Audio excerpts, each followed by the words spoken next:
Link, be on your guard. Ganon's power grows.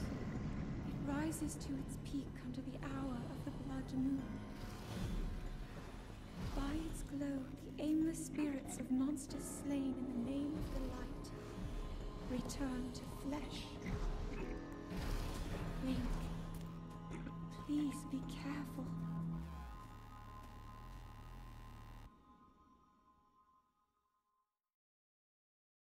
Wow, I had the strangest dream last night. I dreamed that there was a blood moon and all the monsters came back to life and it's scary. Oh, that really happened. Hey everybody and welcome back to another exciting episode of Let's Play The Legend of Zelda Breath of the Wild. In the last episode we made it here after doing the three shrines on the Dueling Peaks, and this morning, after we awoke, and after getting our extra heart up there, we had a little cutscene that was of the blood moon. Now, the blood moon is a thing that happens every once in a while. It's more likely to happen. Oop! I ate one of those apples. It was nice and crisp. Don't you hate it when you bite into a soft apple? Yes, soft apples are nasty. Yeah, there's normally free stuff around these things. Normally free weapon and such. But anyway. The Blood Moon is a event that happens every so often in this game, and it brings all the monsters back to life. So you can't really. So that's one of the things about this game is, even though you kill monsters and they stay dead, they come back to life at the end of the Blood Moon, and they actually come back. A thing that also comes back is all the weapons that are about. So, like, you know, the soldier's broadsword we got behind the shrine in the Eastern Abbey, way back at the Great Plateau, that'll be back now. So that's one nice thing about the Blood Moon. I think other things include that some more chests appear. No, not some more chests appear. Some other chests appear, but overall, a thing you don't want to be doing during a blood moon is fighting, because as soon as you get any health off, especially a boss, you don't want to be fighting a boss during a blood moon. It'll be pretty obvious. But what brings about a blood moon more often is sleeping or sitting by a fire. That'll bring it on more often. Or we were just due for a blood moon. Because every once in a while they'll throw a blood moon in your direction, and a lot of the time you'll find these woodcutter's axes around the things. Now, anyway, here is our main form of trading, Beetle. He's returning from what's it called? He first appeared in Wind Waker, of course, and he's returning from Twilight Princess. So Beetle has all sorts of stuff. So he normally has mostly arrows. That's why I use him for. But we're not gonna buy him because we have 174, and he'll often have like just little items you can get, what resources you can buy, and get some restless crickets. For the frogs and stuff. But this is for the main guy. You're gonna wanna just sell stuff to him and buy his arrows. That's what I normally use him for, and he's convenient that way. And another thing that Beetle likes is, of course, beetles. Now, if you have any kind of beetle, there are 3 kinds of beetles, I think, in this game. If you have any kind of beetle on you, then he'll give you an elixir or something. Now, he actually gave me a mighty elixir, which isn't bad for a beetle, because that's what I'd get if I cooked the beetle. But sometimes he just has a bad trade, so you don't want to do it at all. So we're gonna go ahead and start off really for real by talking to this guy. So this guy will give you some pointers, and he'll teach you how to wrangle horses where Kakariko Village is and where Hateno Village is. We haven't heard about Hateno Village yet, so we're going to go ahead and wrangle our first horse. Horses are wild. Well, wild. Horses in the wild are, well, wild. No one's trained to care for them. But if you manage to catch one, my brother Tassarin, he'll register a horse for you. My boars are wellsprings of information for horses, so feel free to pick their brains. Yep. Okay. Everything looks as it always has, but the effects of the great calamity still linger. There's a lot of monsters coming out at night. So yeah, this guy is actually a bit of an expert on the blood moon. So if you talk to him during the blood moon, he'll be running around the stable and acting all crazy. But another thing about him is, yeah, I've seen it. Are you pretending? Yeah, he'll talk about the blood moon and tell you all about it. And actually, you can go to him and see what kind of moon it is that night. Yeah. A thing about the another last thing about the blood moon is it isn't even though it is a full moon, it's not dependent on whether or not you have whether or not you what am I trying to say? Not dependent whether or not it is a full moon or not. So it's not that useful as far as determining when it will happen. So we're gonna go ahead and cook up some potions. At least one. Oh wow. I missed the thing. So whenever you get something like that, normally an elixir just gives you a status effect. But that time we got a bunch of hearts that comes with it. There you go. Oh yeah, I guess it is just a standard thing. Oh well. Yeah, these enduring elixirs, they give us more stamina than we can actually use. See, our stamina bar is going to be filled all the way. So we're going to actually give him talk to him again. Fine. Believe me, let's go right here. He's gonna challenge you for a Hyrule horse taming competition. So you just gotta find a wild horse within the allotted time, which is 2 minutes, and it's not that hard to get. To find a horse and catch it in 2 minutes.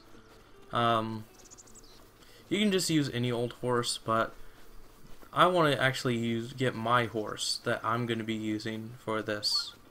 At least the first part of this game.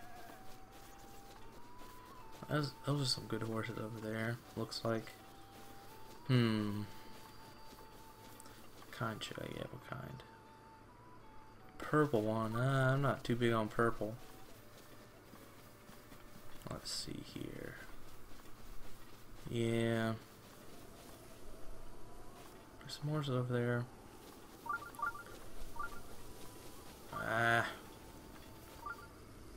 Maybe him. So what you gotta do is you gotta sneak up behind him. And you gotta mount. And then press L a million times to soothe them. Yeah, there we go. Oh wow, this guy's pretty good. Yeah, we got 45 seconds left. Yeah, it is a bit of a time crunch if you're looking for a specific horse, but if you just want to knock this out real quick, then just grab any old horse and just go to him.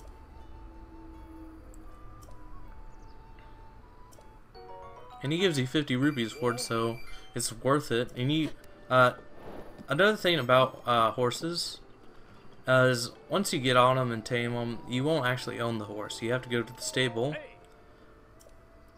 and you have to. Yes, I do. I know about it.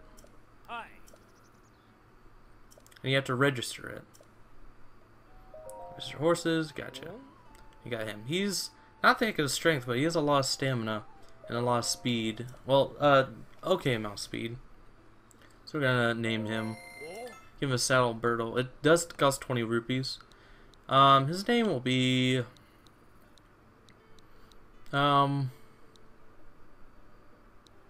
Jared. There. His name is Jared. There you go. Yeah, we're gonna go ahead and take our new horse with us. Take our Jared. Now the strength comes into play. Yeah. The strength comes into play with Oh, I don't know exactly everything about the horses, but it's better to have a more strengthy horse and a non-strengthy horse.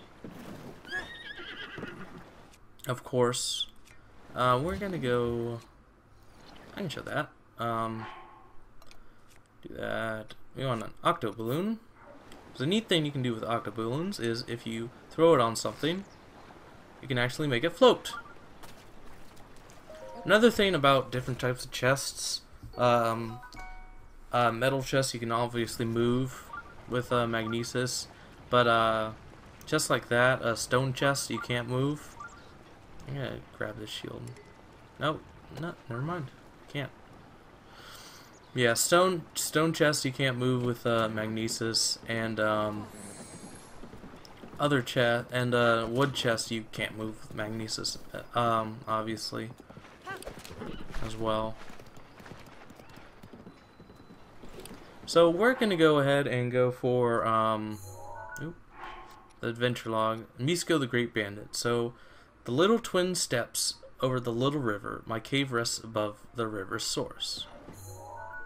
So, little twin steps, little river, river's source, right there. Just above the Hickley Woods, or whatever it's called. Now this place can be kind of, oh, careful, bro. Kind of challenging at first. As there is a kind of a hard animal coming up, like there are animals, wild animals that will actually attack you, and we'll get into one of those pretty soon. Oh, here's a good item, hardy radish. Now remember what I said earlier, how anything that says hardy will be your health recovery item. Actually, what's up here? Let's take a look-see. Anything hardy will be a full restore item. So if I were to cook that up now, then it would fully restore me to full hearts when I ate it. Here's another group of guys that we can kill.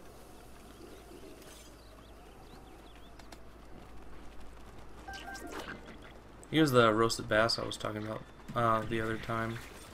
These guys are...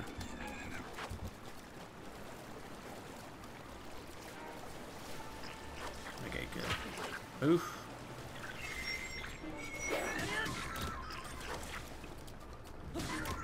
Yeah, if you get any enemy besides a oh, just a couple things. Besides a Lizalfos in the water, then they'll actually die. So if you get like a Moblin or another one, Bokoblin in the water, it'll die. But if you get Lizalfos in the water, then he won't die. So that's a thing to watch out for. Let's get that. Yeah, we can leave our horse there. Now, a thing that I skipped over before that our that the guy said was your horse isn't magic. So that means that if your horse is outside of a certain range, then he won't actually come to you, or it won't actually come to you. What do we name him? Jared? Yeah, Jared. So if we were to, general rules, if they're not on your mini-map, you can't see them on your mini-map, then they won't come to you. Come to me. Now over here, oh well, oh wait, hold on. That is a bloopy. Now if you shoot a bloopy, if you actually hit him, I'll actually drop a whole bunch of rupees, so that's really good. And one thing you really don't want to be around here at night, because this is actually a boss, and he'll actually activate come nighttime, which is actually pretty soon. So we'll go ahead and fight him. I think we have enough weaponry to attack him. A nice purple rupee. And see, we've already made our money back from whoa. Oh, wait. Huh, huh, huh, huh, huh. That's funny. Oh, man. Yep, we're just gonna wait for him to spawn.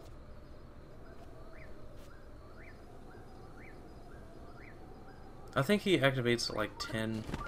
Nah, that's too long. Now, one thing that is here is a bear. There's a bear. Firefly. Oh yeah, you can. Let's see the bear. Now, bear is a tough wildlife creature, and you can actually ride him. It's really funny to ride him. Come on, mount him. Yeah, we're not gonna bother riding him. Crap.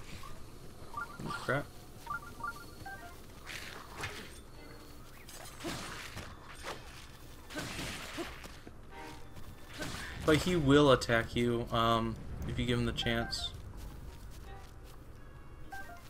Waiting on that guy to start. Yeah, there are 2 bears in this area. They do drop some good meat if you want to hunt them. I'm gonna try to. Be sure you get a headshot though, because anything less, and these guys are tanks. Ah, nice. Sometimes they'll drop that raw gourmet meat, and the gourmet meat is the highest tier meat you can get.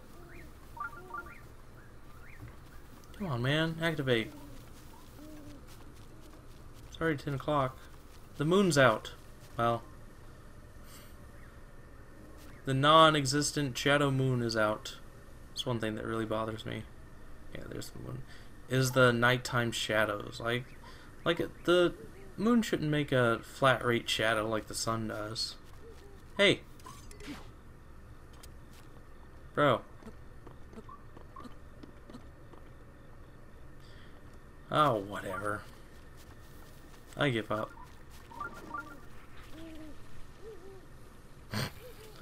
I was gonna laugh if he had just activated then. Whatever. I'm gonna throw a bomb at him. You suck. Whatever. I don't care that much. He's supposed to activate every night. It's not supposed to be like an exclusive thing. Oh well. Whatever. I don't care that much. Oh crap. If you look down at the weather gauge, we're gonna get into a new thing, which is rain. Now rain is annoying in this game, but we're gonna have to kind of be quick in climbing up the thing, because yeah, as we saw earlier, we can't climb in the rain. A lot of people hate the rain, but what I say is, well, deal with it. Like in real life, if you're gonna do that, then you're gonna have to deal with the rain. You're not gonna not do something because of the rain. You gotta find another way or do something else. There's a lot of things to do in this game, and I don't think rain should be a deciding factor in which you have fun playing a game or not. Yeah. Each little weather thing on the weather bar, I think, represents 3 hours. I'm not entirely sure. I was not meaning to really jump that fast or that much. And here is our final destination, which is the this cave up here. Now this cave is really good, as it has a bunch of weaponry, and it also has a bunch of good items we can get, like roasted hardy truffles, 3 of them, and some meat we can get. some ore we can get as well in all these chests. And this is the only reward for this quest, so you can't go back and talk to them. Get sapphire. Yeah, but that 100 rupee investment is going to be more than paid for with these gems we're getting. And a really good weapon, and our first weapon of its type. A flame blade, our first elemental weapon. And you see that attack? 24 attack. That's really good for this point in the game. And I started using this thing on everything.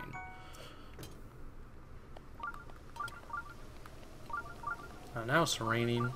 Unforecasted rain, come on. So, yeah, I know our traveler shield's badly damaged. This guy started up yet? I want to not use that like at all. Unless we're fighting a big enemy.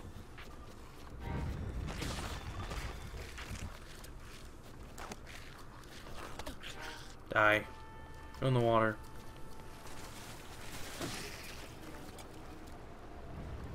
Anyway, I really wanted to fight this guy. Oh yeah, yay, he is alive. Hooray. Yay! Oh. Cancel. Now, this guy is a Stalnox. Now, what you want to do is you want to hit him in the eye, run up to him, and just beat on him. Then run away, and just basically rinse and repeat. Now I'm really just trying to use up these soldiers' broadswords. Yeah, that was a good one. Real quick, you can also do a spin attack. It's good to cancel a spin attack. Ooh, shoot. Well, this guy will throw his bones at you. Haha. Fine. Yeah, the best thing to do is to let's do a bunch of spinning, shoot him in the face. Now after a while, you see he will ooh, I need a new bow. Start using this one. He will start using his thing, and after a good amount of damage, he'll actually lose his eye.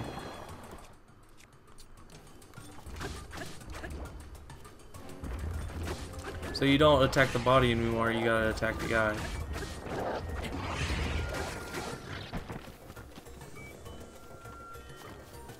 Now it's a little annoying that I can't actually see his health bar. Yeah, he'll also grab trees and then throw them at you. Sometimes it's best not to lock onto or hit you with them. You gotta be careful while fighting Stalnox because they will actually turn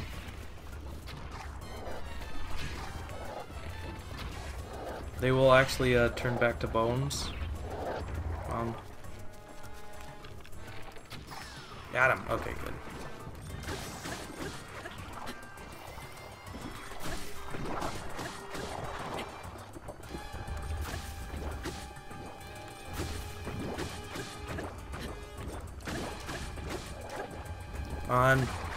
Here we go. Okay, we got him. Nice. Nice. Decent time, too. The sun comes out up around 6 or 7. And here we get a giant boomerang, which is always fun. A thunder blade, which is always fun as well. We can go ahead and get rid of that. And a knight's halberd, which is much better than this old thing. Which is our first knight's weapon. Knight's weapons are the tier above soldier's weapons. Yeah. Yeah, it's worth attacking a Stalnox if you have enough weaponry, that is. keep used to that. See, we're already at a point where our soldier's weapon, which was so good at the very beginning, isn't really good anymore. I mean, that's a real big thing about this game, is that you gotta roll with the punches and just adapt overall. And as soon as you start getting better weaponry, then oh shoot, I forgot. And the enemies will get harder. I forgot the shrine that's back here. Enemies will get harder. They'll get a tier up. So instead of seeing red bokoblins all around the place, we'll start seeing a lot more blue bokoblins.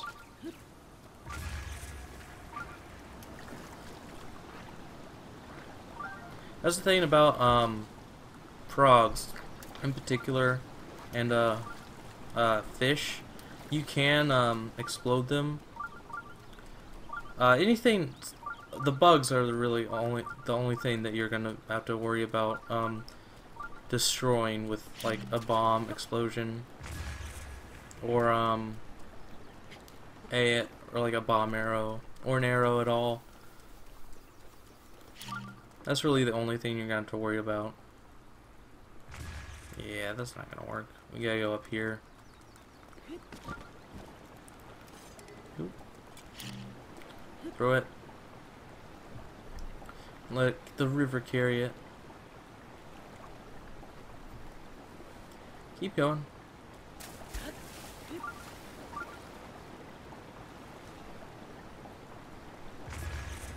Nah, that didn't do it. Darn it. Eh. There we go. I did it. Even though there was no tune. An arrow. I'll take that arrow. Turn around. Alright. Okay, good. I forget what this shrine is. I didn't find the shrine till my first playthrough. I didn't find it till I was going back and cleaning up all the shrines, getting them all.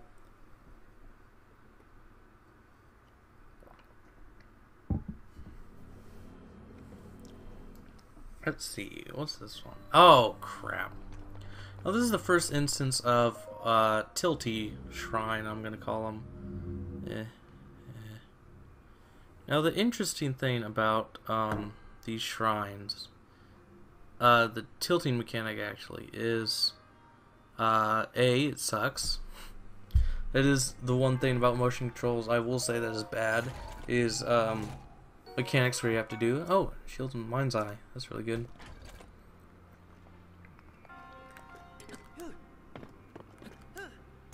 There we go. Anyway, I just want to break that shield, just have some fun. Another thing to mention about the tilting mechanic in this game, when you're using the Joy-Cons, it's actually solely in the right Joy-Con, which I find very interesting, that the accelerometer is just in that one. I believe that's what it is. So this first one is fairly straightforward, just gotta line up the stairs, flip over the thing for the extra chest. You know, standard stuff.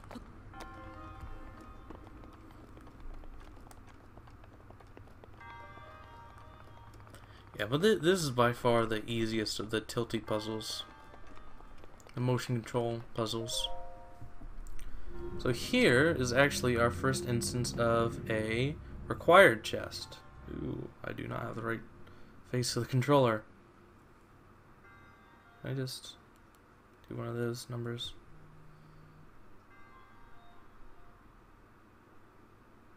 Boop. Ah, yeah, that'll do. Yeah. In this chest, we get our first small key. And there are only small keys in this game. There are no big keys or boss keys or anything. But that's one thing that's a departure from other Zelda games. And this puzzle can be kind of confusing at first go, because you don't know the exact path. And don't worry if you don't get this edge lined up. There are actually climbing places you can do there, so you don't have to worry about it, about not getting the exact right thing. And we open the door. We go to this guy. Oh, oof. Imagine the kind of strength you need for that pose. I think after this we're going to go ahead and end it off. I mean, he's balanced on the ball of one of his feet. Just, ouch.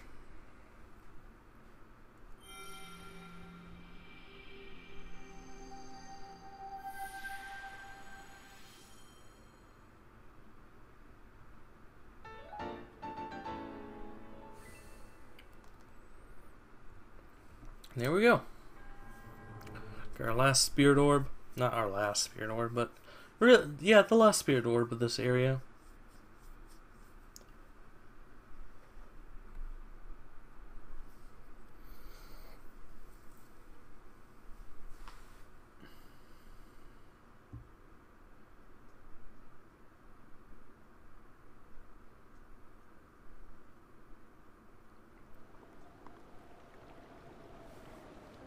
So I think on that note, we're going to go ahead and end it off here. So, in the next episode, we're going to go ahead and finally head off to Impa in Kakariko Village. So, I'll see you guys next time.